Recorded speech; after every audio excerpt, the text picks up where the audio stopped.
And greetings, happy Tuesday. Welcome to the Steve Deace Show, live and on demand right here on BlazeTV, radio and podcast. Steve Deace here with Aaron McIntyre, a returning Todd Erzin, who clearly, after finding out yesterday that Jill Savage was in your seat, thought, I'm going to have to cut that vacation day a little short, get back here.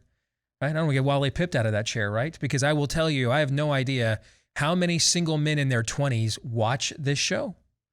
But I think I heard from all of them in the last 24 hours, Todd, who told me, you're great and all, but yeah, that's we would prefer Jill. I on Twitter, I saw, I was kind of detached because I was driving, but I saw a little bit, and a lot of it was, you're great and all, but you ain't her, right? Yeah. We were both that age once. We remember the raging hormones. We're not judging. We get it. Both of us get it. We understand.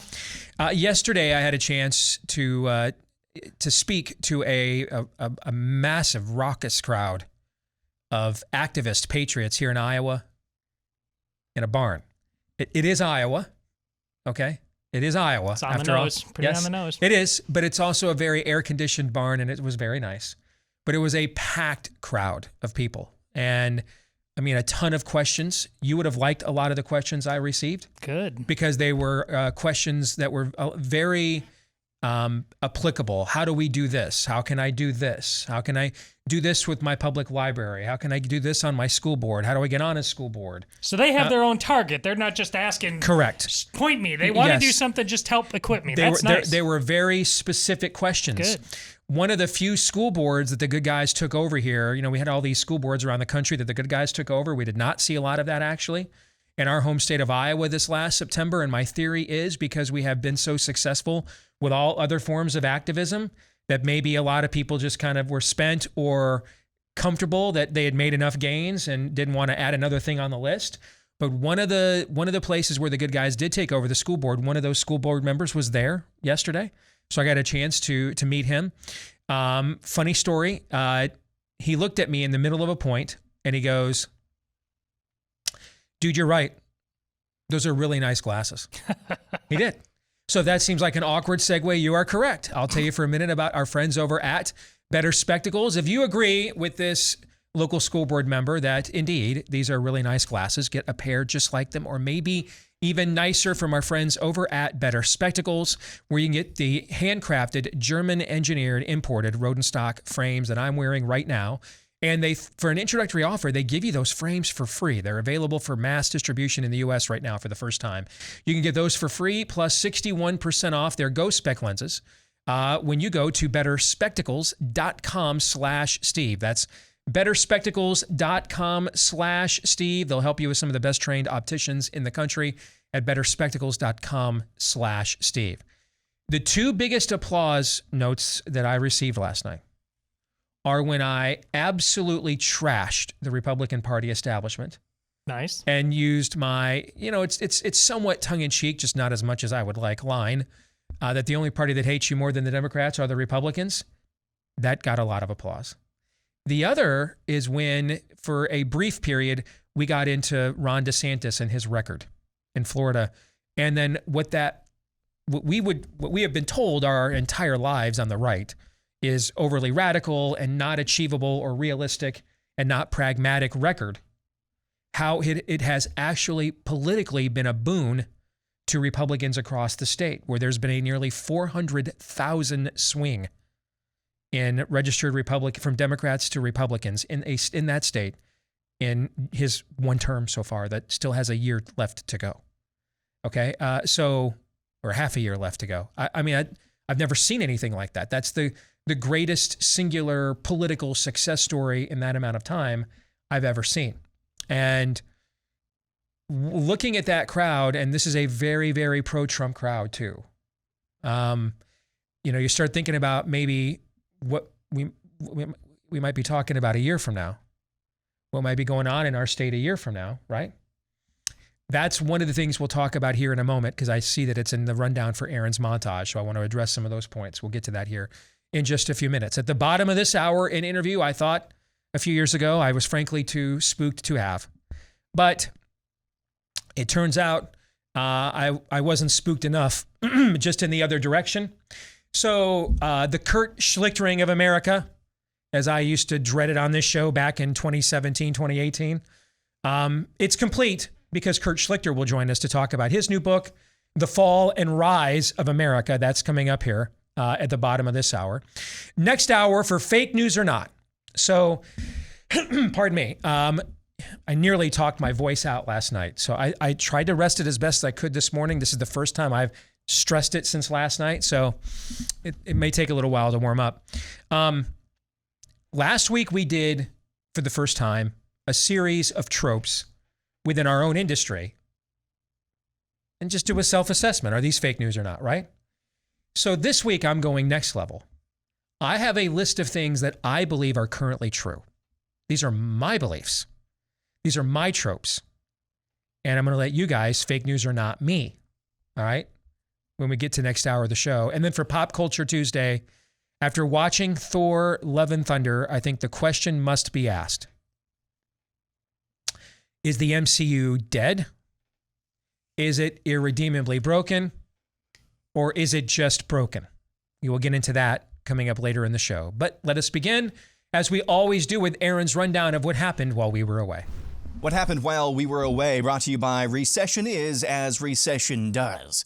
Late last week, the Bureau of Labor and Statistics dropped their June jobs report, and despite the top-line number of jobs created growing, the deeper numbers are very troubling. The BLS report shows nearly 5 million more Americans are not in the labor force today than pre-pandemic. Employment is still down 750,000 jobs from pre-pandemic, despite the working age population rising by 4 million in the last couple of years, and the youth workforce participation rate is down 2 points. Associated Press tweets, the average U.S. price of regular grade gasoline plunged 19 cents over the last 2 weeks to $4.86 per gallon. In other news, a New York Times Siena poll of the 2024 Republican primary shows Donald Trump leading the pack at 49%, followed by Ron DeSantis at 25%. Ted Cruz, Mike Pence, Nikki Haley, and Mike Pompeo don't crack double digits. Jill Biden spoke to a group of Latinxes.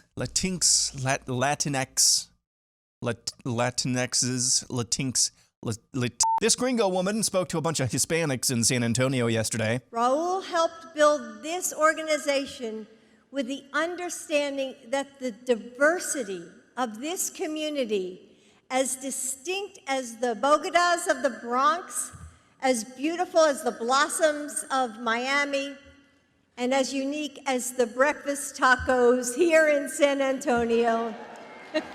Kamala Gook update. Pound says to bartender, how can I tell? Everybody tell. Everybody tell. Whoops, wrong clip. When you look back, did Democrats fail, past Democratic presidents, congressional leaders, to not codify Roe v. Wade over the past 5 decades? I think that, to be very honest with you, I do believe that we should have rightly believed, but we certainly believe that certain issues are just settled. Certain issues are just settled. You've probably heard in recent weeks the story of the Ohio 10-year-old girl who was raped and was unable to execute her baby because of Ohio's heartbeat law, which went fully into effect after Roe v. Wade was overturned. The story was propagated by news outlets and politicians like Gavin Newsom, and the story originated with this woman, Dr. Caitlin Bernard, a professional baby killer from Indiana, who told the story on MSNBC. After a quick look into Bernard's background by PJ Media and other outlets, it was revealed she has, on multiple occasions, failed to report underage baby killing to the health department in Indiana as required by law. Last night, Ohio Attorney General Dave Yost commented on the viral story of the 10-year-old Ohio girl. We have regular contact with prosecutors and local police and sheriffs. Not a whisper anywhere. Something maybe even more telling, Jesse, is my office runs the state crime lab. Any case like this, you're going to have a rape kit, you're going to have biological evidence, and you would be looking for DNA analysis, which we do most of the DNA analysis in Ohio. There is no case request for analysis that looks anything like this. So yeah, it's all made up. Aaron's Razor update, it's just demonic, bro. This is from TikTok. For those of you listening, what we're watching is a woman with tattoos depicting satanic imagery, watching and laughing at an animated video of faceless beings smashing babies. Totally normal behavior. Here's Meghan Markle's new woman power necklace she's marketing to support baby killing. For those of you listening, well, you just got to see this one. New York City has started running this PSA on some television stations. So there's been a nuclear attack. Don't ask me how or why, just know that the big one has hit. That goes on for another minute and a half. Yikes. Also in New York, the Today Show tweets, as coronavirus cases surge, driven by the BA.5 variant, New York City officials are encouraging residents and visitors to wear high-quality face masks indoors. Unjabbed tennis star Novak Djokovic captured his 7th Wimbledon title over the weekend. Next up is the American Open, but he'll likely be barred from entry into the United States due to our rules regarding vaccine status for international travelers. Back in February, Djokovic discussed being barred from entering Australia for a tournament there. I understand that not being vaccinated today, I'm unable to travel to most of the tournaments at the moment. And that's a price you're willing to pay? That is the price that I'm willing to pay. Ultimately, are you prepared to forego the chance to be the greatest player that ever picked up a racket, statistically, because you feel so strongly about this jab? Yes. I do. But as things stand, if this means that you miss the French Open, is that a price you'd be willing to pay? Yes, that is the price that I'm willing to pay. And if it means that you miss Wimbledon this year, again, that's a price you're willing to pay? Yes. Why, Novak? Why? Why? Because the principles of decision-making on my body are more important than any title or anything else. In Iowa, Unity Point Health, one of the 2 largest hospital systems in the state, recently sent out new guidance for how healthcare providers should refer to their patients. The new speak says instead of referring to wife, husband, girlfriend, or boyfriend, providers should say spouse, significant other, or partner. Instead of mom or dad, say parents, guardians, or caregivers. Instead of son or daughter, say children. Instead of ladies, gentlemen, guys, or gals, say everyone, people, colleague, team, and on it goes. And finally, a final word from Kamala Harris. I'm Kamala, okay, Harris. And when life hands you lemons, you, what is wrong with that lemon? You can't make lemonade with that. And that is a metaphor, okay? It's hot. And that's what happened while we were away.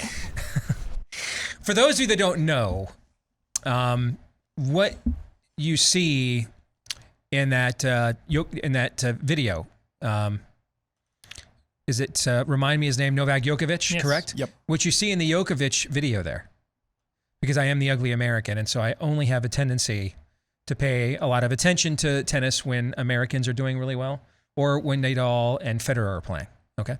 So what you are looking at in that video, where a being with a certain chromosomal pairing and the possession of certain usually regarded as male identifying equipment looks in the eyes of someone who would challenge him and refuses to back down, and says there are things in this world more important than your approval and your applause, and I'm willing to pay the price for them. I just want to make sure we make a note. This is an important notation here. Okay? What you're looking at there, write this down, is a man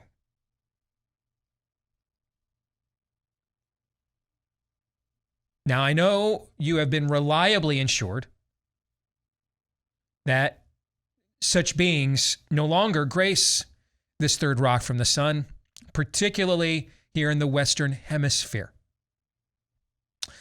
And I'll be honest myself, I had frankly come to the conclusion that that might even be true. That there were better odds of mating with Bigfoot than finding one of these. But lo and behold, we can confirm that while it is an endangered species still, and it is scarce and becoming scarcer, it is not yet extinct. So for those of you that were wondering, particularly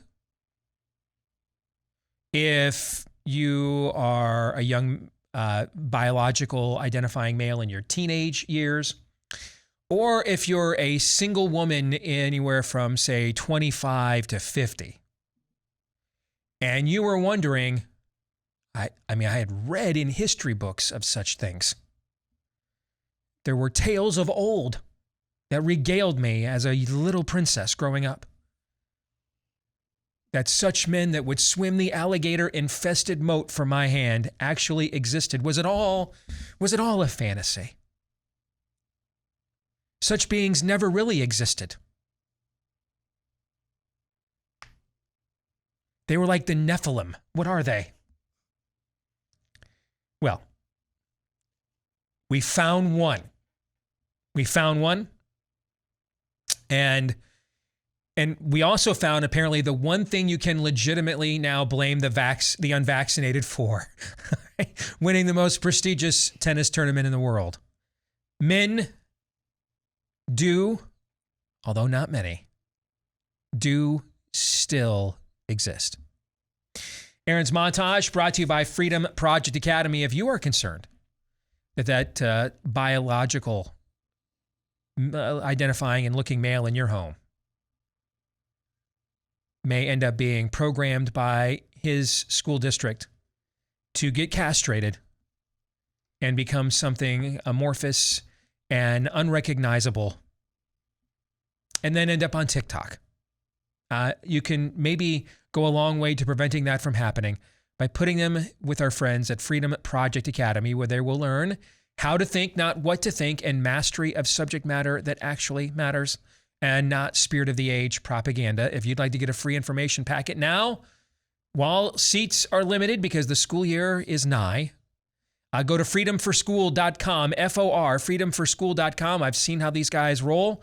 My own son Noah was enrolled here for a couple of years. I fought alongside Dr. Duke Peston, the team that founded this academy, in the battle against Common Core back in the day. So go to freedomforschool.com. I recommend you check them out. freedomforschool.com. All right, let us get to the montage. And one of the things that I've always tried to do here on our show is make you a smarter consumer of information, to understand how to read information, read data. Because remember, even though I've had a lot of access, more than frankly a lot of my peers that have a lot bigger audiences because of where I live, that's why. I just happen to live in Iowa and they don't. So that's why I got this access and they didn't. Because if it was based on your market reach or the size of your platform, they would have gotten the access and not me. I just happen to be here living in the epicenter known as Iowa. So I've had a lot more access to the inside of politics than a lot of the other people that you are accustomed to watching or listening here on formats like BlazeTV. And over the years, because I didn't, go to some elite school, or I didn't come up through some connected GOP consultant group or anything of that nature. I mean, I learned this street level, straight up street level from the people at places like Gun Owners for America, Right to Work, who are basically the true believing wing of the Ron Paul movement. They taught me how to street fight activism politics. I learned it from them. And then I learned other lessons along the way that kind of added to that knowledge. And I've always wanted to pass it on to you, because I think that even a lot of the platforms, without naming any names, Fox News, that you guys watch a lot, don't want to share this knowledge with you. They are political Gnostics. They want you to believe there is some secret knowledge formula of what it takes to win and be successful in this arena called politics, and that you couldn't possibly handle it. So just follow them. They'll take it from here. They're the adults in the room, and they're always wrong, or they're lying, like they were wrong and lied to you for over 10 years, that the way to the Hispanic vote's heart was to just have open borders and allow every human trafficker alive into your country and call them a dreamer. And now, lo and behold, doing that is the exact reason why Democrats are looking at the sort of generational sea change with Hispanic voters that Republicans were forced to face with black voters in the 60s. Where, at the very least, the coming election will be a massive desertion outlier of Hispanics from Democrats. And then it remains to be seen what Republicans can do from that time forward to capitalize on that and make it more than an outlier. So I've always wanted you guys to be smart consumers. Because understand, almost all of this information is presented in a way to de-empower you. Whether you're watching most of the shows on Fox or all of the shows everywhere else, this is presented in a way for you, the grassroots patriot, the radicalized traditional American, for you to feel as if you can't gain access directly to the system with your values without watering them down through their hand-picked Team GOP douchebag, okay? So, let me tell you what the New York Times Siena poll does not mean. It does not mean that if we had a national primary today, Donald Trump would beat Ron DeSantis by 25 points. It does not mean that. Because number one, we don't have a national primary ever. And number two, therefore, it will never be happening today, tomorrow, or any other future day. National primary polling, almost, particularly this far out, almost never predicts the eventual winner. What it really measures is name ID and then environment. So go back and look at 2016. All right, that's the last time there was a contested primary in the Republican Party for the presidency. In July of 2014, which would have been the equivalent of July 2022 in this cycle, Donald Trump, who would go on to be president, wasn't even being polled. Donald Trump would not be polled by any major polling firm in a GOP primary until the spring of 2015. He wasn't even being polled. The leaders at this point were Rand Paul, narrowly over Scott Walker and Jeb Bush. And just behind them and ahead of people like Rick Santorum, who was the runner-up the last time. You know, there's this notion that if you're the runner-up in the Republican Party the last time, you're the nominee the next time. And there is some history there. Reagan was the runner-up in 76 to Ford, the nominee in 80. Bush Sr. was the runner-up to Reagan in 80, the nominee in 88. Right? Bob Dole was the runner-up to Bush Sr. in 88, was the nominee in 96. McCain was the runner-up to Bob Dole in 96 and was the nominee in 2000. Romney was actually not or 2008, I should say. Romney was actually not the runner-up to McCain in 08. Huckabee actually was. But he was close enough that the same tradition kind of still held, you know. But 2016 signified a sea change, that the Republican base had been further radicalized, because coming in just behind that first tier was a freshman senator who had barely been on the job for a year named Ted Cruz, and he had 8%. And two of the top 5 names were both actually freshman senators. Rand Paul was further into his term than Ted Cruz was. And what had they done? What had they done to get on the map? Because name ID is the first hurdle. What had they done to get on the map to be in both, one of them number 1 and the other in the top 5 of the Real Clear Politics polling average at this point in time, July of 2014? We'll recall they had both done the filibusters to essentially threaten government shutdowns against Democrat policies. Rand Paul did it over, I believe it was droning, if I recall. And then Ted Cruz did it over Obamacare. And so they both had these huge national audiences to be seen as the new faces of the right. And the people that are, remember, that's where Ted Cruz, Harry Reid came in as Senate Majority Leader in the middle of the night, tried to convince Ted Cruz to shut his filibuster down, and he said, I will not yield until you yield to the American people. You remember all this stuff? So these two guys had kind of captured your imaginations. And the fact that two still in their freshman term U.S. senators, first of all, we don't traditionally elect senators president anyway.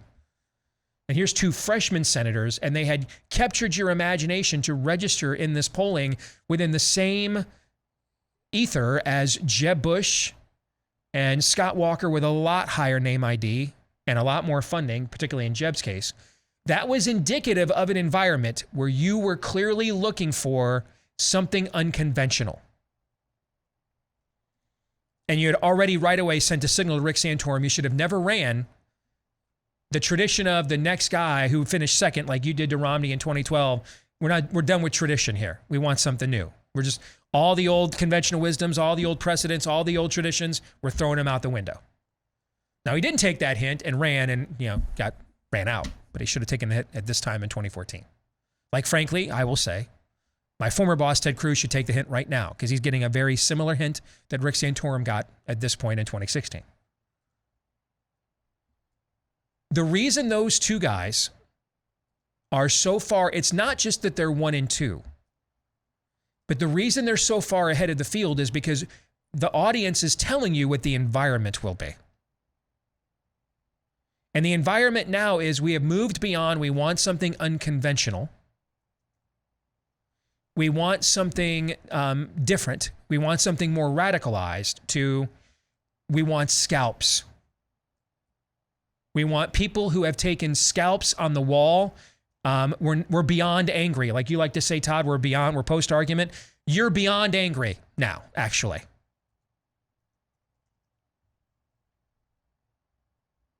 I want to survive as a civilization.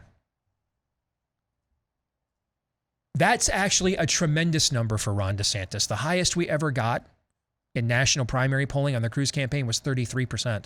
And that was after winning 12 states and finishing second in 16 others. For Ron DeSantis to start at 25, start there. He has no national schedule, no national organization, no national presence. We keep inviting him to events in Iowa. He keeps turning us down. Almost every time you see or hear from him, it's in his home state. If he is starting there this early in the process, then Donald Trump has a real challenge on his hands. And announcing early won't thwart it. Like, I can't imagine if you're psyched up for Ron DeSantis to run and Trump announces after Labor Day that you're going to change your mind about that. Now, that doesn't mean there's nothing Trump could do. I would still say there's about a 70% chance Trump will beat him. But a month or so ago, I'd have said there's like an 80 or 85% chance. The mo is with the guy down south. Now, it may not be enough to overcome the lead that the king begins with, but this is a legit challenge here. And the only numbers that really matter are what happens in New Hampshire and Iowa. And if any of the rest of the candidates on that list want to break into that tier, they have to show they're willing and capable and already have achieved taking more scalps than the people that are at the top of that list. If they cannot show that, that's the ante to get onto the poker table. Ante up. What's the ante? Here are my scalps.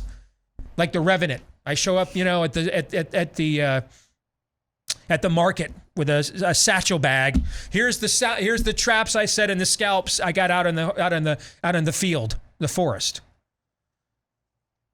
So it is on. Looking at those numbers, it is absolutely on. More in a moment. So I mentioned last night I spoke because, we do still live in Iowa, to a packed barn, packed air-conditioned barn of patriots last night. Afterwards, one of them comes up to me and is waving a little green rectangular packet in their hands. You know what it was? Built Bar. And it was the very mint brownie flavor. Is this OG. Heaven? No. It's Built Bar. It's heaven in Iowa and Built Bar all together, yes. And it's the very OG flavor in the original mixed variety box mint brownie that hooked me from the beginning, right? I just got an email. They have launched a new limited time flavor today, orange dreamsicle for summertime. They've launched an orange dreamsicle flavor from Built Bar. Guys, I got a sneak peek at the upcoming cookie dough puffs. When those go large, make sure you doom prep and stock up on those. They're absolutely incredible. It is the best, greatest tasting protein bar of all time. And I know some of you think, well, let's be honest, that's a low bar. These things, though, are legitimately great. If I did a taste test and said, hey, try this or a candy bar, I don't know that you'd tell the difference. They're that good, loaded with protein, all covered in real chocolate. So many great flavors to choose from, but they're not loaded with calories, carbs, or those sugar grams you're trying to stay away from. And right now, you can get 15% off your order when you use my last name, Deace, as your promo code. When you go to built.com for Built Bar, that's BUILT for built.com, use the promo code Deace. Dropping today, as we like to say in the industry, is this book by Kurt Schlichter. It is called We'll Be Back, The Fall and Rise of America. And that cover absolutely is fitting of the individual we are about to speak with. Kurt, it is a pleasure to finally have you on the show. My name is Steve Deace, brother. How are you? Well, thanks for having me. I appreciate having to follow up chocolate. There you go. That's always good. Like when I would stand up, I remember one time Eddie Griffin decided to jump in and just do a set. So he gets up, he kills for like 20 minutes. It's like, presenting next, Kurt. Yeah, there you go. All right. So before we get into your book, all right, I have a confession to make directly to you since this is your first time on the show. Okay. Share it with me. All right. So, you used to freak me out. All right. Really? You did. But let me explain why. Okay. Okay. There were two groups of us that fought Trump all the way to the convention with Free the Delegates. All right. 85% of that group, I learned later, were actually people that were just liberals the entire time. Okay. And then 15% of that group were a group of us that were hardcore right wingers that thought this was all a Carney act. This was a charade. It was a con. It was the new Trump wine, and he was going to co-opt all our talking points, but then communicate them in the most inflammatory way possible. Alienate, therefore, the millennial generations that will never win them back, not win the election anyway, but then if he did win, he wouldn't follow through with anything. And so the grief to profit ratio, we'd be the ones left with this mess for the next 25 years to clean up. Then what happens? Go ahead. You have summed up my feelings during the primary exactly. Okay. Then he gets exactly what I thought. Then he gets elected, and he actually starts doing the stuff that when I was on the Cruz campaign trying to beat him, I thought was just all a lie. He's actually doing it. All right. Me too. And I was giving money to Cruz. I paid your salary. Yeah, I appreciate that because they did pay me pretty well on that campaign. Then though, voices like yours were pointing out the level of radicalization on the other side. Yeah. And making the point that we're going to have to up our game along those lines. And we had a year-long debate on this show. Literally, I called it whether to go along with the Kurt Schlichtering of the American right. I literally called it that. Okay. And it was, you can go back and listen. You can go back and listen to those podcasts in 2017. Okay. And I spent that entire year like, can we, do we really want to go to DEFCON 1? Do we understand what will happen if we already have one side that has made politics a zero-sum game. If we do it too, we understand this is like, Bull Run, Fort Sumter. We're not coming back from this, right? And then we get to this thing called the Mueller report and the Kavanaugh hearing in 2018. And I just could not believe someone with a 50-year service record to this country like Robert Mueller had would literally throw it all away for a canard / ham-fisted coup attempt to give MSNBC nightly content. Turns out he did. I also, I could not believe Christine Blasey Ford would literally go to Congress and testify she could not even establish any personal contact she ever had with Brett Kavanaugh. That happened. Followed by Julie Swetnick and everything else.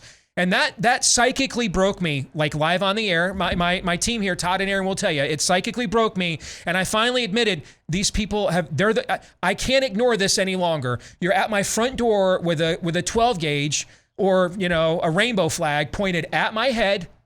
And I can't ignore this any longer. I have to meet this threat where it is at. And so you being here today is sort of the culmination of my own psychic breakdown / evolution. I like to see that I'm the bottom of the slippery slope. That's encouraging. Look, first of all, I think the debate you're talking about is important to have because I'm an Army colonel, retired Army colonel. I don't pretend that I know everything. I think my ideas are pretty good, but if they can't stand up to people pointing out the obvious problems, and you pointed out some of them, are we changing the rules? Are we? My argument back would be, well, the rules have already changed. Mm-hmm. But these are important things to think about. It's not so much, ahoy, you cruise ship conservatives, although I despise the cruise ship conservatives. And you're right, a bunch of them were actually liberals. You look at them now, really angry that, killing children has been made slightly more difficult by the Supreme Court. And it's like, when did you change, if in fact you ever changed, if you weren't lying to us from the beginning, which I could believe because they seem to be lying to us from the beginning about everything else. And, if you want to know who gave us Trump, go find the Bulwark because they gave us Trump. The long decades of managed decline and lies, which I talk about in the book, We'll Be Back, Fall and Rise of America. I chart out the decline and I place the blame on our garbage ruling elite, which includes alleged conservatives who weren't really conservative at all. They weren't conserving anything except their own position, which was always mediocre in Washington. I mean, it's really kind of hilarious to see the Bill Kristols and the rest fighting so viciously for, the scraps from the liberal table that they used to be able to reliably get. It's kind of pathetic. I'd feel bad for them if I didn't despise them so much. Along those lines, has George W. Bush released a statement yet on the overturning of Roe v. Wade? After all, it was his justice that wrote that momentous opinion. I would think that our most pro-life president ever, the man that spawned, and I say this as an evangelical, the man that spawned an entire cottage industry of evangelical Zondervan books based on Bush and his faith. I mean, I would think he'd be quite proud of that as part of his ultimate legacy. So I'm a little mystified at his silence, Kurt. Yeah, you would have thought that if you hadn't been paying attention for the last 15 years. Mm-hmm. Here's the thing. 8 years, this guy gets abused. We stand up to defend him, but he's too much of a gentleman to defend him. He's too much of a Christian to stand up for himself. And he's certainly not going to criticize Barack Obama, even as Barack Obama trashes the very people who had his back. And it's not until his fat, useless puffball of his brother was completely and humiliatingly rejected in favor of a playmate dating playboy from New York City with a bizarre orange hair that he finally found his voice. And when he found his voice, Steve, it was to trash us, the people who had his back. Don't tell me he's a gentleman. I don't want to hear about his Christianity, because if that's Christianity, count me out. He needs to shut the hell up and go back to painting pictures of the guys he got maimed through his own incompetence and perfidy. The subtle master of subtlety, in fact, Kurt Schlichter is our guest here on BlazeTV. The name of the book, We'll Be Back, The Fall and Rise of America. Let's talk about the rise, okay? Because my favorite part. What I am concerned about is this idea of we will rise again in 2.5 years when either Ron DeSantis or Donald Trump takes the oath of office. 2.5 years ago, I would have been laughed off of the planet for suggesting you should hoard toilet paper because a shortage was coming. Yep. 2.5 years ago, I would have said, hey, go out right now and stock up on masks. They're going to make you wear them for the next 2 years. I mean, the things, they can do a lot of damage over there, we have learned the last 26 months in 2.5 years. There has to be a plan, Kurt, other than why don't we just wait and trust that they won't steal another election and we'll wait 2.5 years for one of these two guys to take the oath or we'll get salvation from Mitch McConnell and Kevin McCarthy. All right. There has to be some other plan beyond the previous generation of vote your way out of this as the silent majority that never worked. So what is it? No, No, look. I think you're correct. A lot to unpack there, but let's talk about the rise. The rise is not going to be some great guy. Trump was an avatar of a movement. He wasn't the movement. Trump didn't invent what we were talking about. He simply was the only guy who would talk about what we were talking about. None of the other 16 Republicans would, including the guy I gave money, Ted Cruz, until Trump made it safe to do it. But by then, Trump had control of those issues, and he had the trust of the American people. Look, so there's no guy coming to save us. And we have to look at it in two ways. First of all, are there things that we can do, policies that we can put in place that will change things for the better? Obviously, there are. Rudy Giuliani showed us how to fix crime. He did in New York City. If you didn't do it in New York after the 80s, you didn't do it anywhere. Donald Trump and Ronald Reagan both fixed the economy about 2 or 3 years and had it booming at record levels. We know the tactical things to do. Okay? We know how to fix the military. Commander's intent. Instead of looking at wokeness, you look at combat readiness. It will change very rapidly. So we know the things to do. But what we need is a change of heart. I talk about it in the book. Now, I don't consider myself an evangelical, although I occasionally darken the door of a church. But I talk a lot about the Great Awakening. And the various great awakenings throughout American history. Look, there's a spiritual deficit in our country. The space that God should fill and does in normal people is filled in far too many Americans with nonsense like global warming cultism, CRT, wokeness, and they're finding it empty. There are a few who get power out of it. They like it. The rest are saying, this is what I signed on for. I'm a liberal wine woman. I like my Trader Joe's Chardonnay, but I don't think I need Madame Diva, the transsexual, reading to my kid in kindergarten. Mm-hmm. That just seems wrong. It's going to come up from the bottom.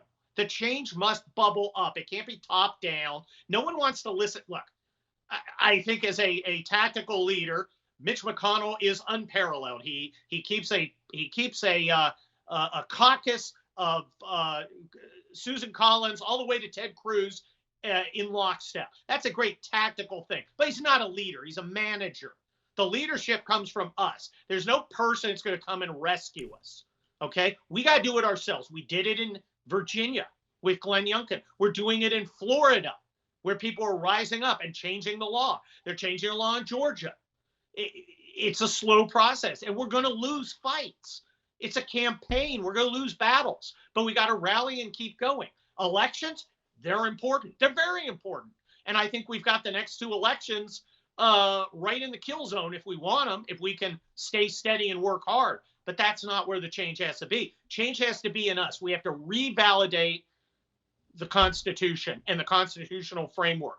And our advantage is, it's got a proven track record of success. It's the greatest political document ever written. It's a miracle. I've lived in Europe. I've lived in Asia, and there's no comparison. If you're a guy like me and you walked around the ruins of a civil war in Kosovo, or you walked around in burning Los Angeles during the LA riots, you know that we sit on a precipice. Mm-hmm. Civilization can descend into chaos in a snap.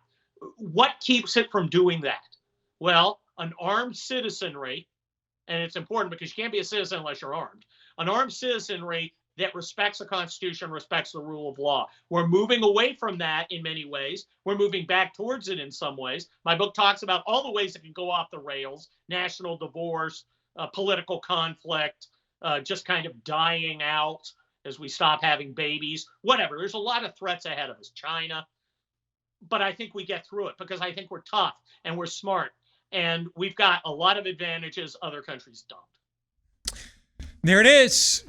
Who says he's just a provocateur? He's also a life coach, folks. Kurt Schlichter, the name of the book, will be back. The Fall and Rise of America. Good to have you finally on the show, Kurt. We will definitely do it again, brother. All right, God bless. Thanks for having me, man. I appreciate it. You bet. Gentlemen, your thoughts on that conversation? Well, I like just from the get-go, there's I don't care about him. I'm not here to impress. I'm not here to gloss. I'm simply here I'm here to chew bubblegum and kick bleep, and I'm all out of bubblegum. So, that's where you out there have to get. Don't worry what other people think of you. This guy's on a mission.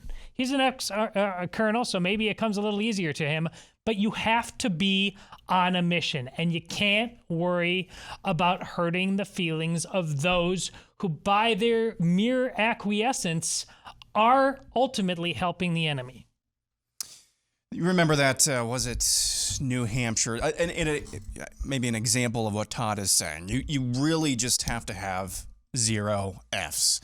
Last week, preparing for the montage, I compared Jabba the Hutt to that one state senator out from the East, I can't even remember her name, who was twerking, letting it all hang out on camera. And I was like, Todd, does this go too far?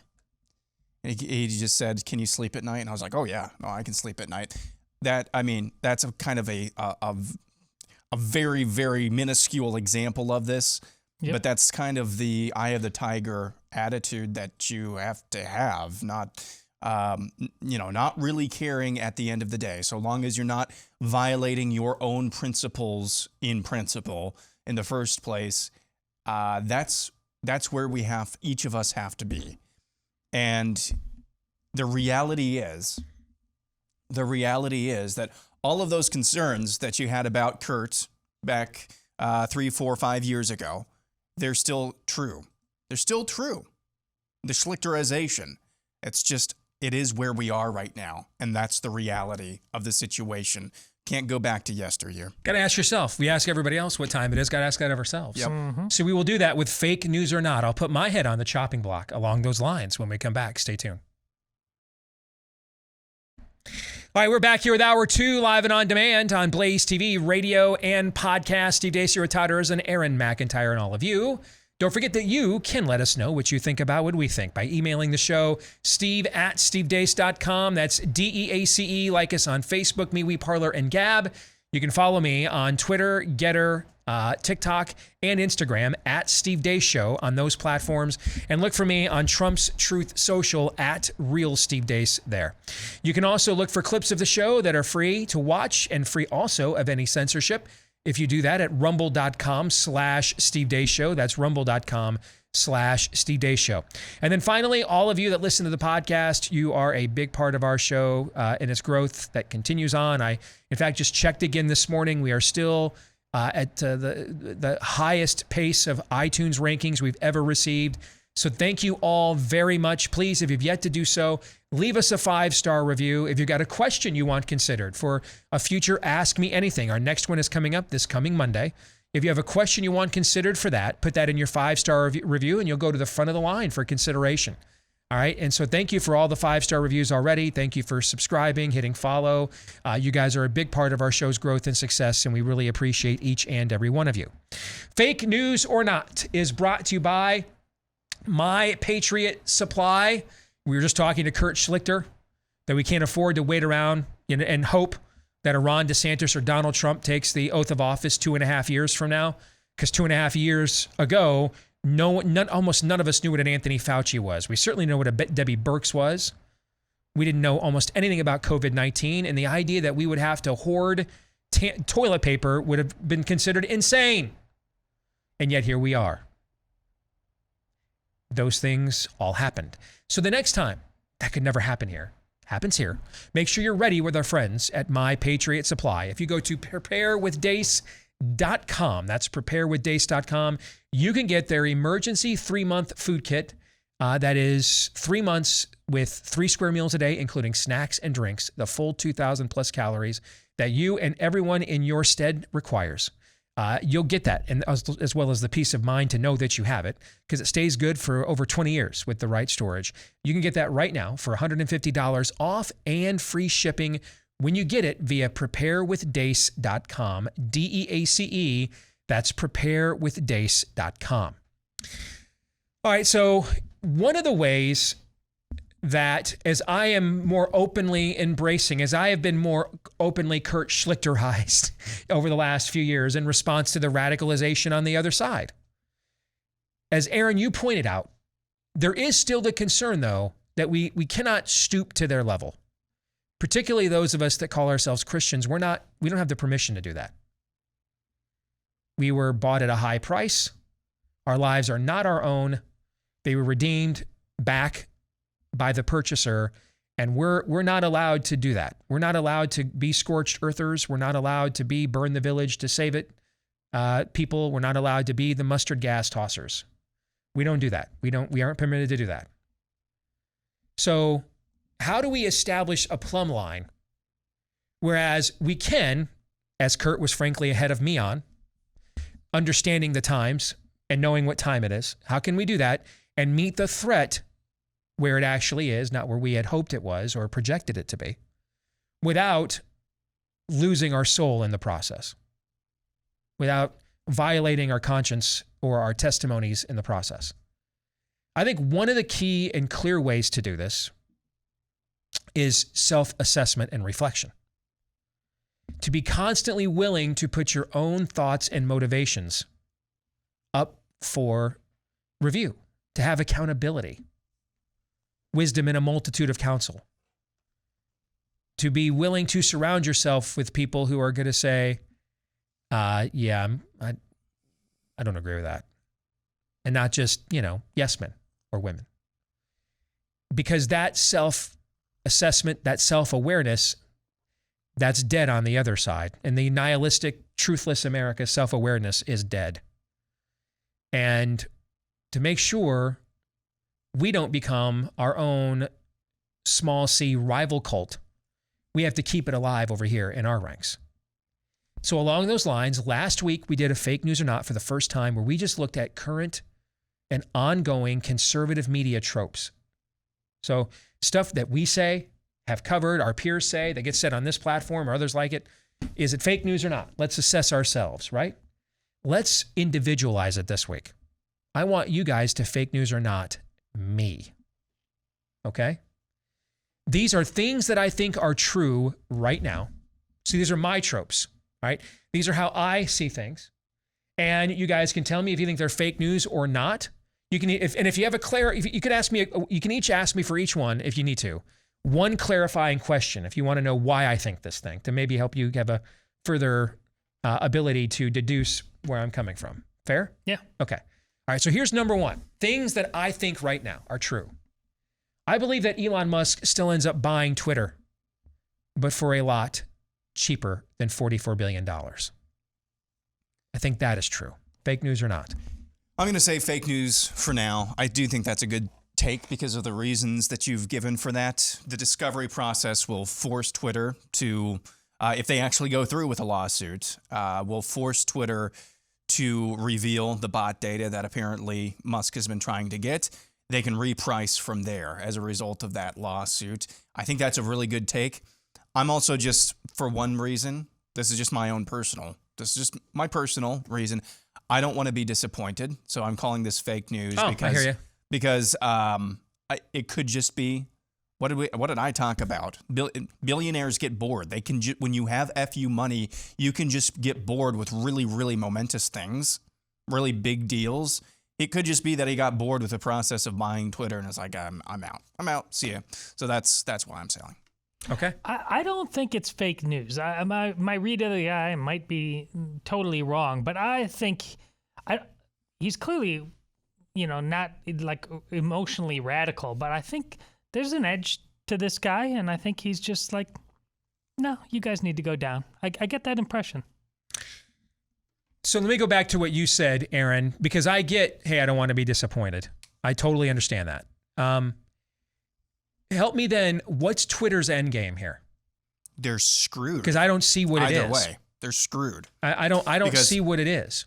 I mean, if they don't go through with the lawsuit against Musk trying to force the sale of Twitter at the original price, they could then, if it turns out it's true that they did not actually turn over their bot data, they could get sued by their investors. Right. So there's no scenario. I get that the reason that I called it fake news is very flimsy. That's just my own fragility speaking. That's all. And I wasn't pushing back to expose that. I gotcha. I genuinely don't. I'm analyzing this situation. I don't know what their win is. And Musk from the get-go has had them by the short hairs. They just don't. I don't know. I don't know what their end game in concealing that data actually is, other than out and out fraud. To me, they had to file suit to try to compel him to maintain some form of stability of their own current stock price, so it doesn't completely tank. And then number two, Musk has had his own issues with the feds in the past. There's an ongoing DOJ investigation of him right now. Now, it was not coincidentally launched shortly after his purchase of Twitter met its first threshold, and that's when the Biden DOJ launched it. I'm sure that's not a coincidence, but there is one, okay? He has had SEC problems in the past, and so just as Twitter probably doesn't want a full discovery process of its algorithms and methodology open in a court of law as a matter of public record, right? Could be. Does Elon Musk want the same Yeah. thing of his securities and exchange record and his portfolio and investments? Because I'm sure one of the things Twitter would claim is that this is a threshold, or this is a pattern of behavior, okay? That he does this, all right? And so because if they have to make a case that it's not just their malfeasance that has caused him to do this, that he is, as Trump recently called him, a BS artist, okay? And so I don't know that either side benefits completely from going to the mattresses in a discovery process. True. So that's one of the other reasons why I think that this is true, is I do believe he wants to own this and has always wanted to own it, to put these people out of business. I think that he just has realized I offered them, the original offer I made to them was more than their stock was worth, in order to give them a deal that they could not refuse, to force them to choose the money or the agenda, which would force them to choose the money, which they did. Now, of course, I've gone through, some of the due diligence of a purchase, and it's clearly worth nowhere near $44 billion. So Twitter decides we'll sell it to you for 20 or 25. Musk walks away. I don't believe that. No. Agreed. Okay. Number two, Kamala Harris and Pete Buttigieg will be the 2024 Democratic ticket. And in fact, they will be in office as president and vice president by the end of 2023. I have to say that's not fake news, because I was the one who predicted, when nobody else did, that back in April of 2020, that Kamala Harris was going to be Joe Biden's running mate. So I have to say that's not fake news. I think that's fake news. I think parts of that could be true, but I do not think it is going to be. She may be, I predict as much. She may be the president here soon, and Buttigieg may be nominated. But in terms of 2024, no, it'll be a different ticket. Who would that be? Well, it may very well be her because of the race aspect of things, but I don't think it's going to be with a new gay guy. And I mean, do you think the current Democratic Party apparatus would put up with kicking the first gay vice presidential candidate off the ticket for America to vote for, so that Gavin Newsom's hair gel could be there instead? Yeah. Oh, I think that could definitely happen. You think the Democratic base would tolerate that? I don't think Buttigieg is that compelling. Of course he's not compelling. He's that gay. Yeah. That is compelling. She's black with a vulva. That's her only qualifications. I can totally see in 2024, when Harris Buttigieg is polling terribly in comparison with DeSantis or Trump. They're headed towards a 2022 style landslide loss again. I can see the Democrat elite saying, we got to salvage this thing. Let's get the slick-backed straight white guy from California to run. And then they do a necromance of Gavin Newsom, similar to what they did with Joe Biden. I could totally see that happen, and I would be there for that. Okay. You agree with that? I still have to say this is not fake news. Okay. Yeah, I think it's possible. All right. Okay. I have been waiting. We're into the second half of the year now. We're almost to we're literally at mid-July. And I have been waiting for the recognition of political realities this election cycle from Democrats. How many of those have we received? None. None. I do love. So I'm no longer waiting for them. I do love, though. I mean, this is back when we were arguing about 2016. And for months, I told you that Buttigieg was a real player. And you're like, no, it's impossible. It's impossible. Impossible. And now we just flipped it. He's going to be vice president. I'm like, I don't think he's going to be vice president. That's a sign that that what you wanted, accountability, is happening. That in both of our minds, we're trying to, and it's tough. It's tough to nail it because this world is nuts. I'm trying to analyze them without any analysis because I'm just trying to, which means I'm literally just observing their own behavior and going from there. I don't believe that they believe they're beholden to any form of conventional wisdom or data point or anything that we have used in the past to analyze these circumstances. I thought he was compelling back then, just like you do now, because he was just gay, and that's how bad they wanted it.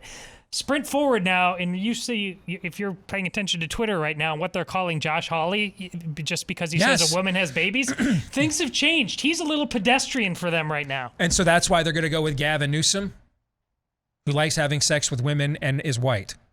I don't know. We'll see. Number 3.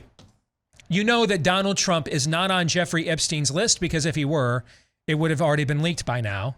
And the only names on it are the people that are still valuable to the regime/agenda. What's left to say? Yep. Asked and answered. Yeah. Oh, okay. Number 4. The entire Biden presidency has been compromised by Hunter Biden's dealings and accumulation of blackmail fodder. You know, it's funny you find it funny this comes up now after I just mentioned the necromancing of Joe Biden back in the primaries in 2020. Do you think China was behind that as well? See, I think, I'm saying this is not fake news. This is not a fact, because we got into this yesterday when you were gone in depth. Okay, forgive me, my voice is still recovering from talking too much last night. This is not, as Todd, you like to say, rhetorical flourish. Yes, there are times this is an entertainment venue. I say things for effect where I might be over the top in order to communicate them in a more entertaining manner. Okay. But while I still believe the substance, I'm not even doing that. Straight up. That's the biggest national security threat we have faced as a country in many a moon. Many a moon. His 2 primary countries of business dealings are China and Ukraine. He spent years, the he here, let me tell you the antecedent here for the pronoun, the he is Hunter Biden. He spent years cataloging his own blackmail material and preserving it, which included run-ins with prostitutes from probably very highbrow, very politically connected prostitution rings from places like Russia. You weren't here when I brought this up yesterday. I actually Googled yesterday morning, how would I get access? Because I know Google wouldn't show me the Hunter Biden film, but they would show me this. How do I find an elite escort? How do I find one? What do they cost? How do you, because I'm just curious. I don't want to speak out of, I don't know. You have to give references. This is for like just the ones that work here domestically in America, let alone the ones that are like the ones he was dealing with that are from other countries. You have to give references, ID. I mean, they get thousands of dollars a night for an encounter. They're not just, this isn't, I'm a runaway with, a pack of Newport Lights in Burbank on a corner, okay? And I can't get an actress job. No, I mean, I'm paying for my nursing school. I mean, this is like a career. And so thousands of dollars, they travel the world. You have to show references, ID. They want to verify funds. So, I mean, can you only imagine, Todd, given that and his proclivity in this world, how much of this data is out there and has been out there all this time for blackmail material? Oh, I can imagine it and more, which is why I'm declaring fake news, because it's actually worse than what you said. Aaron, can you possibly put it up there? Because the entire Biden presidency is because of Hunter Biden's dealings and accumulation of blackmail fodder. Why was Joe Biden magically within 48 hours necromanced, Steve? We at the time thought it was. We thought it wasn't working out. We thought at the time it was to stop the Soviet Bernie Sanders from blowing the election. See, that's what we thought. That's what I was getting at. Yeah, but that's a variable in it. But they didn't want that. But they were waiting for Buttigieg, Kamala, somebody to finally run with it. Nobody could do it. So they say, Biden, you're going to do it for us, or else. I wouldn't discount that. I mean, nor should you. Aaron made a phenomenal point yesterday while you weren't here. He makes a lot of phenomenal points. I don't want to sound like he finally made one and you weren't here to see it, Todd. No, that's more accurate, probably. But he made a phenomenal point, which is, how are they wrong on everything? Yeah. Like, how are they wrong on everything? This is why. I mean, you would think you would have gotten lucky. With all the advantages they have, all the institutions in their favor, they're wrong on everything. And I'd not even thought about that before. And I responded to Aaron yesterday. I'm like, now that you say that, if Joe Biden were a Chinese agent or compromised by China, what would we be doing differently? Well, we wouldn't be in Ukraine. What are we doing there? We're wasting billions and billions of dollars, destroying our own economy. The euro today is now lower than the dollar for the first time in 20 years. Half the natural gas pipelines to France and Germany have been shut off. I don't know. Does China have a vested in? This is working out pretty well with China. Their boy there in Moscow is about ready to declare victory here probably pretty soon. And at the same time, their enemies in the West have economically crippled themselves for no material gain whatsoever. I mean, if you were China, I would imagine over in Beijing, they're pretty tickled about how this whole Ukrainian resistance thing is going right now. Mm-hmm. So if this weren't a Chinese op the entire time, if it were, I should say, what would they have done any differently than what we've seen? Shut down domestic energy production, weaken yourself on the international stage, right? Mm-hmm. Attempt to impose,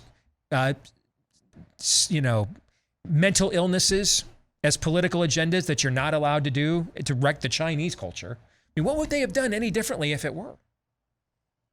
You're right, Manchurian candidate. Okay. Number 5. They will never dare call Steve Bannon to testify before the January 6th committee, even though Trump has waived executive privilege now to permit it. They'll never dare do this. I'm trying to see if there's any crazy voices in my head, because never seems to be need to use far more tactically these days. But I think this is true news. That's it takes away the writers of this show are not going to be able to keep up that fast and pivot that fast on what may happen. They just need to keep the writers in control and the spotlight on them. Yep, this is not fake news. This would be akin, kind of along the lines of what Todd was just saying. This would be akin to the first time what's his face from the Truman Show actually hears the voice of the director for the first time. Great analogy. Mm-hmm. Yes, I was thinking that this would be the steroid. Roid rage version of what Kavanaugh did when he got a live mic at his confirmation hearing with Christine Blasey Ford, and he just went off. Mm-hmm. Can you imagine giving Steve Bannon that kind of a microphone? And I mean, he's coming with files, man. Okay. I mean, he's coming with, dude, I know who you were banging last night. I know, you know what I'm saying? Yeah. I mean, there's no way they're going to they're going to go open mic night with Steve Bannon. They lose complete control of the agenda with that. Agreed. See, and this, my only caveat, and I'm sticking with it, but within the context of just this thing called the January 6th committee in and of itself, that's my answer. The but comes, and we've talked about this before, the degree to which the whole thing, no matter what happens there, is just a distraction against whatever's going on over here. Right. And then they don't really care what's happening in January 6th as long as it distracts. But I don't know what that is. Yeah, that's a good point. You're basically, you're doing a calculus. Is the juice worth the squeeze here? Do we need this as enough of a distraction that we will risk Yes. Steve Bannon coming with a Santa sack of goodies that he plans on unloading into a live mic, right, with nothing to lose. We'll see. Well, and they've done that before. His name's Donald Trump.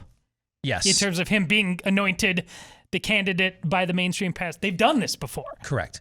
The difference is Steve Bannon never has no plans in the immediate future, if ever, to face an electorate where he has to pretend to be diplomatic to people that will, see what I'm saying? He's just that smirking girl in The Gift with the fire behind her. Yes. And she's just like, yeah, I don't care. What do you tether him with? Agreed. You know what I mean? Of course. He's a complete loose end. Yeah. All right. Number 6, 2 more. The presidential elections in Wisconsin, or election in Wisconsin, should be overturned after the state Supreme Court ruled the infamous drop boxes violated state election law. Absolutely. And I can't, this is cosmically important because it's about more than scoring political points. It's about more than even this election. This needs to be acknowledged for the sake of the republic, quite frankly. If you cannot acknowledge this level of mistake going forward, at some point, we will have to acknowledge that one of the fundamental duties of ensuring a republic, if you can keep it, is a vote that is legit. And if we screwed up in the past, so be it. It was COVID after all. It's not actually a lot of bad actors purposely manipulated that, but it has to be acknowledged going forward, or it's going to happen again multiple times, guaranteed. Yeah, this is not fake news. If you ever want to know, so it's pretty cut and dried. This story, Wisconsin Supreme Court ruled the drop boxes are unconstitutional. That's pretty straightforward. If you ever want to know the stories that are the most consequential and the most damaging for the narrative, trademark. The ones they don't cover? The ones they don't cover. Yeah. I haven't seen a peep out of this in the legacy media. I mean, they can't even discredit it. Yeah, they can't. Yeah, because it's so straightforward. Yeah. So this should absolutely happen. Heck, go to the expense and trouble and cost and time, if you want to, of actually counting up all of the ballots over and over again. I assume there's still some sort of paper trail. Figure that out. Lay it all out. Yes, that's what they should absolutely do. Even though you obviously can't reverse an outcome halfway through a presidency or anything of that nature, symbolically, everything you just said, Todd, it must be done. One of the things I am saying everywhere I go around the country to speak, or to you as my audience right here at home, is to aggressively but peaceably push back on this agenda as much as possible now, while we have the liberty and freedom windows to do so that our children and grandchildren don't have to do so unpeaceably later, right? The clock of how we get to the unpeaceable phase of this operation accelerates greatly if it's just now out in the open that elections can't be trusted at all. That there's no point to even trying to fight a culture war out in the ballot box as our founders intended, because you'll just banana republic this mofo. And so what's the point then? Yeah. And I would like us to avoid that end game. Okay. And so this, even if it is largely symbolic at this point, must be punitively acknowledged and punished, even if symbolically in public along those lines. And more specifically, it must be done on behalf of all those January 6ers who are still rotting in holes with no due process, because they're there because they said this happened. Amen. That's exactly right. And what you just laid out there about believing that there's no point in fighting at the ballot box.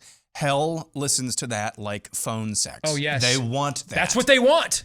The whole goal here is to unhinge one side completely off the lunatic fringe, while our side over here is told it's hopeless, you're desperate, it doesn't matter what you do. So I guess there's nothing left to do but pull out your 200 million guns. That's the end game. Hell doesn't care. They're pitting, this is nihilism. Don't think binary. Well, they're on there. This is demonic. So they want with them. They don't have a side. They want They're eager to welcome the people on the other side into hell for eternal torment every bit as much as us. This is just about a body count, man. Mm-hmm. This is just about carnage. That's all that it is. It's just amoral carnage. Final one, number 7.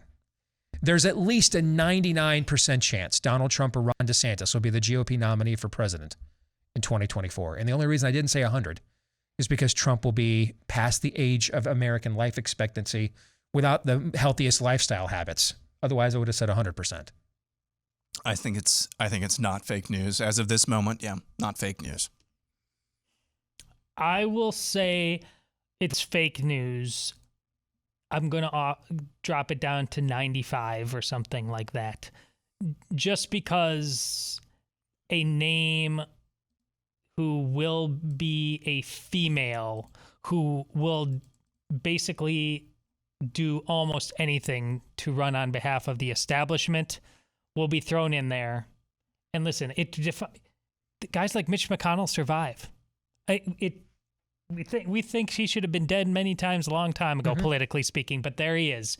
So I'm just going to drop it down to 95% and give that. I don't think that's terrible. And I thought about that too. And that's actually in my 1% as well. The Trump health issue at his age, and then also that factor.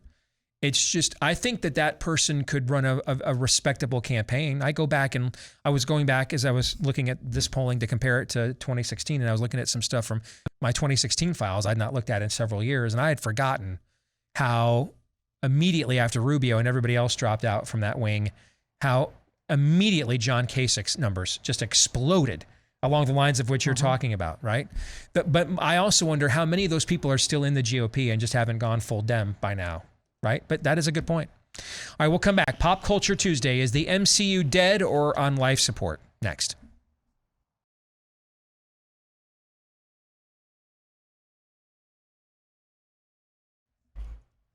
I just realized this thing's just flown by. We're down to the last segment. I still got to get 3 live reads in. So let me get one of those in right now. And let me start with one of my favorite topics, my underwear.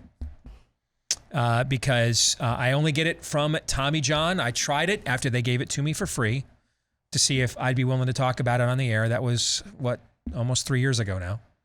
And I loved it so much that it's the only underwear I bought ever since. It's absolutely fantastic stuff. So I go through the whole spiel and all the talking points and everything else. Here's all I can tell you. It's the only pair. Well, let me rephrase that because I have multiple pairs. It's the only brand. I was about to say it's the only pair of underwear I've worn in 3 years. I meant it's the only brand. It's the only brand. Let me make that very clear. I change underwear regularly. It's the only brand of underwear I have worn over the last 3 years. It's absolutely fantastic. And you can see why they have so many, you're going to see for yourself why they have so many 5-star reviews, why they have fanatics, not just fans. And right now, get 20% off your first order if you've never tried it before. 20% off your first order. And yes, they've got lines for the ladies too. When you go to TommyJohn.com/Steve, 20% off your first order when you go to TommyJohn.com/Steve. All right. Spoiler alert. I'm absolutely going to do something we rarely have ever done on this show in the immediate aftermath of a film that most of you probably have yet not seen, and not even you two have seen yet. We usually wait a week or two. I'm just going to flat out divulge spoilers. And I'm going to do this because I want to spoil this film so that you will never watch it. So you have been warned here as we begin Pop Culture Tuesday, when we look at the intersection of pop culture and conservatism. I remember there were a couple of movies like this that I suspected were going to be terrible. When they tried to reboot the Fantastic Four with Miles Teller a few years ago, and I'm like, come on, can it really be that bad? Wow, was that movie bad? I mean, one of the worst things I've ever seen in a movie theater, ever, regardless of genre, that bad. And you had to just, the Will Smith, not Will Smith, the other Will from Saturday Night Live, who am I thinking of? Ferrell, thank you. The Will Ferrell, John C. Reilly, Sherlock Holmes movie a couple years ago. In the top 5 of worst movies I have ever seen in a theater. Like everybody there in between takes slinging crystal meth and crack rock with Hunter Biden and coming up with a bunch of stuff that's tragically unfunny. Just terrible. or as Charles Barkley would say, terrible. It's absolutely terrible, right? This movie's up there. Thor: Love and Thunder. It is absolute and total trash. It is complete trash. Before we even get to the really wokey stuff in the first 30 minutes, I just sat there like this the whole time, and I'm like, is this happening? Am I being punked? And this was all really happening. I looked over at my teenage son. Back when he used to be funny, when him and Dan Patrick did the Sports Center, remember the old Keith Olbermann shtick? And another fumble by the Jets, Rich Kotite, stoic. Remember those? They used to do those things where the Jets coach, Rich Kotite, just would stand there, stoic, right? With no look on his face while they're melting down on the field. I kept looking over at my son. He refused to make eye contact with me. And he just sat there the entire time, like literally the full 2 hours. Every time I looked over. No, Andrew, stoic. Just stoic. First words he says to me when we get out of the theater, family camp was more inspirational. He then asked me, Pops, how is it possible we went from Winter Soldier and Endgame to this? To which I don't have an answer. I don't. Thor Ragnarok is one of my favorite movies in the series. It's all the same people did this film. It is beyond terrible. It's horribly written. There's nothing funny. The plot is convoluted. And then I wish I could blame it all on the woke stuff. I would love to do that. It's terrible before we even get to that. Now, granted, that doesn't make it better. Okay. Russell Crowe plays a pudgy Zeus for why I don't know. And he talks like this to you. Like Jaime Jimenez or Jill Biden pretending she's Latinx. Why? What was the point of that? Okay. And he just spouts off over and over again with Thor. You will not get to go to the orgy. You will not get to go to the orgies. Okay. Well, what is this? Russell Crowe? Yes. Yes. Russell Crowe from Gladiator. Yeah. Russell Crowe. And I will have my vengeance in this life or the next. Yeah. Is now just talking about orgies in a squeaky voice. In a Jaime Jimenez, voice. Yes. Yeah. Okay, I think we're done here. Yes. Then there is, now Korg, who lamented the death of his mom in Thor Ragnarok. Remember that, okay? How his mom passed away. Well, it turns out now, though, he's been retconned. He comes from a planet of all males. And they had to figure out how in the world were males going to repopulate their planet. And so there's gay rock sex where, like salmon, they swim upstream into a volcano. And the rock dudes hold hands. And when they really love each other, that's how they conceive their offspring. This is more like the Darren Aronofsky Noah movie. Yeah. With that Russell Crowe was also in with rock creatures. If this movie is not, if it were an intentional troll, what would they have done any differently? Nothing. The most poignant and prophetic line, the Guardians of the Galaxy are in this. Now, they made a big thing at the end of Endgame. He's going off to the galaxy with them, right? They're in it for 5 minutes. And he kicks them to the curb. And there is a line that Chris Pratt says as he leaves, as Thor and him are shaking hands and saying goodbye. And Thor is going on and on and on with just stuff that is dumb. And at one point, Chris Pratt's Star-Lord says to him, in a line of dialogue that isn't dialogue, it is prophecy. And he looks at him and he says, you're just going to really prolong this, aren't you? Prophetic. I could not believe how awful the movie is. At one point, the villain calls the hero by her actual name in the comics, Lady Thor. That was her actual name. There is a storyline in the comics where Jane Foster gets sick. Thor's hammer does have restorative powers, and she can hold off the sickness for as long as she wields the hammer and carries this persona of Lady Thor. That's a real storyline in the comics, okay? When she's finally called this by the villain in the film played by by Batman. When she's finally called this, she screams out, "I'm not Lady Thor! I'm the mighty Thor!" And I wish I could tell you, that's an hour and 50 minutes into the film. I wish I could tell you that woke stuff just finally broke me. I was broken. I was so broken by the time we got to this, I couldn't even get offended at it.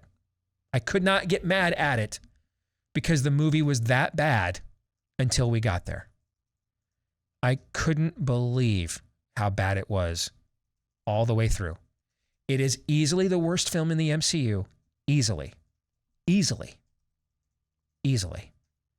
And I think we have to ask ourselves, after what's gone on here throughout Phase 4, where there's been a great movie and half a good one. A great movie with the last Spider-Man film and half a good one with the Doctor Strange film. And then the Black Widow movie, meh. The Eternals movie. And then this is just now total trash. There's no plan. This isn't going anywhere. The plan is just check intersectionality boxes and cash checks. That's the plan. Which goes against their brand, because the brand is the interconnected universe. They pulled that off. This is, at least when Universal ran out of ideas with the first interconnected universe with its monster universe 100 years ago, at least they brought Abbott and Costello in and had a few laughs. This is like, and what was the joke in the 80s when you always knew when a sitcom was on its last legs? Do you remember when they did this on Family Ties? Do you remember? Oh, you were talking about Jumping the Shark. When they brought in the kid. When the sudden kid happened, okay? That was when it's the 80s sitcom when it was on its last legs. That's how this movie ends. Thor ends up with an adopted daughter. That's exactly how this ends. I mean, I just could not believe how bad it is. I'm going to let you guys respond after I remind the audience about our friends over at Rough Greens, all right? Treat your pet a lot better than the MCU is treating us right now, all right?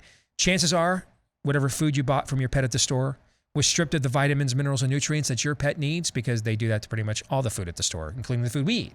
That's why we take so many supplements these days, and now there's one for your pet. You mix it in with the food that your pet already loves, and if your pet's like mine, they'll love it even more. And it's called Rough Greens. And with that one simple act, those vitamins, minerals, and nutrients are back. But you might be wondering, how will I know if my pet will like it? Or what if, it doesn't help at all? How about we give you the first 14-day Jumpstart bag for free so to see if you don't see a difference in your pet in 2 weeks or less. We ask you pay for the shipping, though, because we want you to be invested in this, because we want you to use the product. We think it'll be helpful for your pet. Give it a shot today at roughgreens.com, RUFF for roughgreens.com, or call them at 833-ROUGH-DOG. Reaction. I think the good news is that, because it's really hard to come by right now, I think the good news of the MCU being dead is that it'll make the likelihood that we'll be able to have an official Blu-ray box set of the original Infinity Saga available for, an affordable price. I think the odds of that are going up as we speak. So always look at the There's always a silver lining. Side. Yeah. We suspected this. I remember the conversation we all had after Endgame. If it goes down the road, we all fear it will, we'll always have this almost pop culture perfection. Yeah. Right? And I don't care. I really don't. I was hoping for the best, but I don't care, because always have, and you're never going to get tired of those films unless you just watch them over and over and over again. Well, I will remind you of a couple things I've said in the past. First, specifically as applies to Thor, they finally let go of the rope that I was concerned about all along with Thor. I think the first Thor movie is the best movie. The second one ended up taking it too seriously. It just got lost in all the aliens stuff, and it was untethered to the real world here. Third, I thought the concern, and I know you really liked it, and other people liked Ragnarok too, but they made Thor too flaky. And then they brought it all together. A guy who's been alive a very long time in Endgame had what he views as this epic failure. He was supposed to stop this. He didn't. the psychological turmoil he was in and the cost of living that long and the people he's lost, I thought that was fantastic. They nailed it. But now it's just full-on campy, apparently, is what you're saying. And that was always the risk to me. He became too much of a punchline. And now when it's just an entire movie about that, well, here you go. Secondly, and more broadly, I think the universe here, I told you last week when we were talking about this, and your son is onto something. The same guys who did this, it could never, ever measure up to what they did. So you're left with a couple possibilities. You're left with telling, I think, really compelling stories like WandaVision, but she's the same thing. She's drifting into madness, the cost of all of it. Those are really compelling, but if it's just depressing tales of that, you can only tell so many of those. The alternative is like, we all live happily ever after. Well, that's not a movie. So then you tell something that there's no way you can set it up. Well, here's another movie with just as much of a cost, every bit as much as at stake. The only way they did that is with something totally novel like Spider-Man. When they brought in, look at the generations of movie, they had to go totally off the rails to do something equally as compelling. It was an impossible task. I'm actually being generous in telling them, even if it wasn't this bad, it wasn't going to be great, Steve. They couldn't do anything great after this. It was impossible. So there's something coming up that I think will tell us quite a bit here in the next few days. I'll talk about that here in a minute. Before we close out by reminding you again, before you get involved in the real estate market during these unprecedented times. Jill actually remembered to do that yesterday, by the way. Wow. She did, yeah. All right, make sure you find a real estate agent that you can trust. And where would you find them, you might ask? Well, the name kind of says it all. Head over to realestateagentsitrust.com. They do their homework there. They talk to every agent. They vet them all before inviting them to join the network. And here's the thing. They only work with full-time professionals with a vetted, validated track record of success. All right. So these are agents with long track records. They're the best sellers in their field. Just about anywhere you want to move to or get away from, we can probably help you find one of these at realestateagentsitrust.com. Again, head to the website, realestateagentsitrust.com. So this movie had a massive opening over the weekend, 130 million, a massive opening. But both the audience review systems and also the professional review systems have not actually given it great marks. So I will be fascinated to see what is the drop-off in the week 2 gate when word of mouth gets around, right? So there's still so much embedded success and branding within the MCU, and this is a character that has had tremendous success at the box office, that there was almost no way it could get light-yeared in the terms of its opening, right? Especially because the way it was advertised with the classic rock music and everything else, same, it had that Ragnarok kind of a vibe to it to some degree. But now that people have seen it and word of mouth is out there, I think this second week will tell us a lot about the future of the MCU. If audiences are like, we're not going back to that again, or we told everybody we know, don't go see it, it's awful, then we could be looking at the worst second week drop off in the history of the MCU, and that could maybe get their attention. But if they're not punished for this at the box office, then it's like what you said earlier about the drop boxes in Wisconsin. Whatever you incentivize by not punishing, you will always get more of. And I fear that ironically, they need spanked here. They need a public spanking to get them to course correct. Because if indeed there's enough of an audience now that they can slap the Marvel label on it, no matter how much of a turd wrapped in earwax this movie actually is, yeah, I'm gonna just maybe keep churning this garbage out, and it's dead at that point. Thoughts? Somebody in our Twitter mentions just basically compared it to the Republican Party. Oh boy. Well, and you have to remember who works there. They pulled off what they did as long as they did, but it's like the teachers running public schools. Those people don't like our values. They want to go their own way. Yeah. At least they're sending the signal that there's a group of them there that think that way for sure.